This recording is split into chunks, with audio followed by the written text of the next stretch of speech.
This is Democracy Now!, democracynow.org, the War and Peace Report. I'm Amy Goodman. As we turn now to the global rise of mercenary armies, in particular the Wagner Group, a Russian company founded by Yevgeny Prigozhin, which has employed as many as 50,000 fighters who have been active in Ukraine, Syria, increasingly across Africa. A new documentary by filmmaker Rick Rowley looks deeply at the Wagner Group and some of the journalists who exposed its activities. It's called Hell's Army. Let's start with a clip from the film in which a wealthy Central African businessman and politician discusses the Wagner Group's role in supporting the regime when rebel forces attack the capital city of Bangui in the Central African Republic in 2021. The clip begins with the dissident Russian reporter Katya Hakim. Before leaving town, John is invited to meet a representative of the ruling regime, Fidel Guanjica, in his half-completed compound overlooking the capital. 9 floors. 9 floors. It's a pyramid, no? I am the Pharaoh of Bangui. It's the Guanjica dynasty. There it is. Je suis le maître du monde. I am the king of the world. Like Titanic. Yes, like Titanic. Guanjica says that the regime here had been on the brink of collapse before Wagner forces arrived to save the capital from a rebel attack. So Wagner was there to defend the city. Oh oui, les Wagner sont allés derrière eux. Ils ont des hélicoptères, des blindés. Yes, Wagner was there. They had helicopters, Ils tanks. ont bien massacré. They did a good job of massacring them. C'est pas facile, hein. La guerre, c'est pas bon. La guerre, c'est pas bon. War is not good. War is not good, is it? But I tell you, Wagner, they are very strong. The ruling regime had embraced Wagner, and it had become something terrifying. Mercenary army that kept authoritarian regimes in power, while it conquered oil fields and gold mines. That was a clip from the new film Hell's Army, which is having its North American premiere this afternoon in Washington, D.C. Rick Rowley will then hop on a plane and come here to Sheffield Live to the Sheffield Doc Fest, where the film will premiere here. We're joined now by filmmaker Rick Rowley, Academy Award-nominated 4-time Emmy-winning director, just won an Emmy for his film on HBO Max called Critical Incident: Death at the Border. And congratulations for that, Rick. I know you're going to be here in Sheffield very soon, but right now you're in D.C. Talk about Hell's Army. So Hell's Army, I mean, I've been making films about war for most of my life. Because war reveals us. At its moral extremities, our deepest sicknesses become visible, not just as individuals, but as a culture. And so the return of mercenary armies to the battlefield after centuries of absence is more than just a change in military tactics. Democracies don't need mercenaries. They're what states turn to when war has become a tool of private greed. They debase soldiers and turn them into murderers. They debase the entire nation by the thugs and the gangsters who run it. And that's not only a problem in Russia. These processes, the rise of authoritarianism and oligarchy, we're seeing them right here in the United States and around the world. So this film is a warning sign of the horrors that lie ahead on this road. Authoritarianism and oligarchy are closing in all around us, but I still think that we can choose a kind of a different path. And remind us what the Wagner Group is, who Yevgeny Prigozhin was, and his fiery demise in 2023. Yeah, well, so I've been tracking mercenaries since 2004 when I first crossed paths with them in Iraq. And, you know, Blackwater there, which was exposed by the brilliant reporting of Jeremy Scahill, was an inspiration to the Russian Ministry of Defense to develop its own mercenary capability.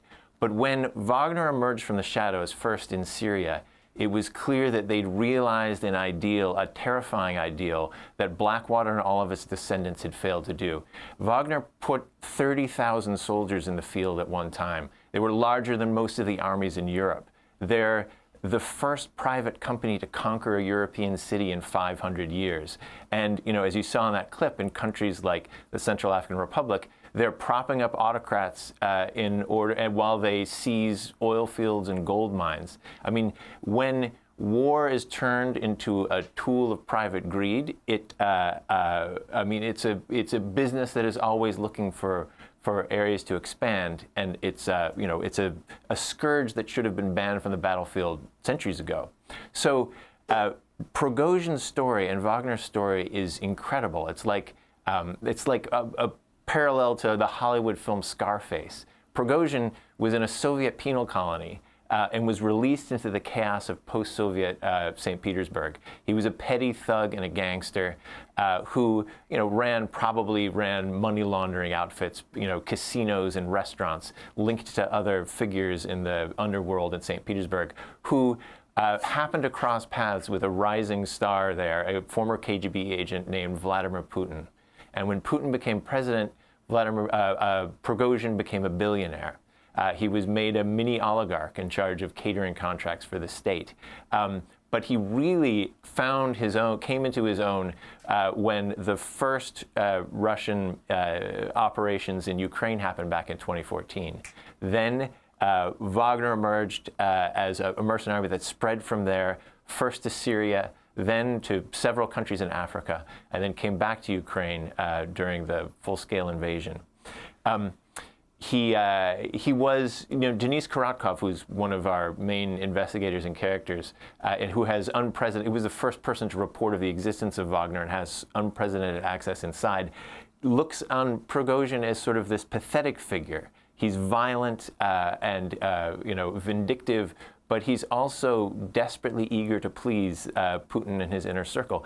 But he was always just on the outside of it. Wagner was his chance to become a real player in the halls of power in the Kremlin. But he rose too high, and so other members of Putin's inner circle in the Ministry of Defense and the Army saw a need to take over Wagner during the war in Ukraine after their success in Bakhmut. They were going to turn Wagner into just another part of the Ministry of Defense apparatus. Prigozhin knew that was the end of his career and potentially a death sentence.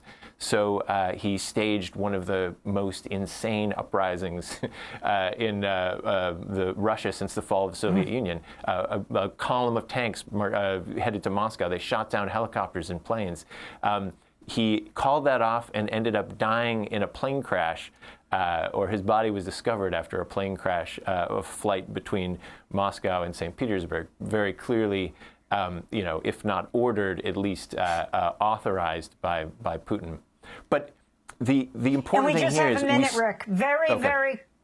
Very quickly, we just have a minute. You followed two reporters in where Wagner Group operates now, how dangerous it is even to cover them. Yeah, exactly. So Denis Korotkov, who's the first reporter to cover Wagner, he introduced us to Katya Hakim and to the whole team at the Dossier Center in the UK, an amazing group of investigators who gave us access to both the front lines, to leaked documents from inside and to insiders. During the course of investigating the Wagner Group, 3 of their colleagues were murdered in the Central African Republic. Trying to expose Wagner's presence near a Russian gold mine or a Wagner gold mine. So the stakes are incredibly high for them. And this film began as chasing the world's most feared mercenary army around the world. But in the end, we realized that he could be killed. The leader of this army could be killed. But its model continues around the world. Oligarchs are turning to mercenary armies. And it's a scourge that needs to be stopped. Thanks for watching Democracy Now! On YouTube. Subscribe to the channel and turn on notifications to make sure you never miss a video. And for more of our audience-supported journalism, go to democracynow.org, where you can download our news app, sign up for our newsletter, subscribe to the daily podcast, and so much more.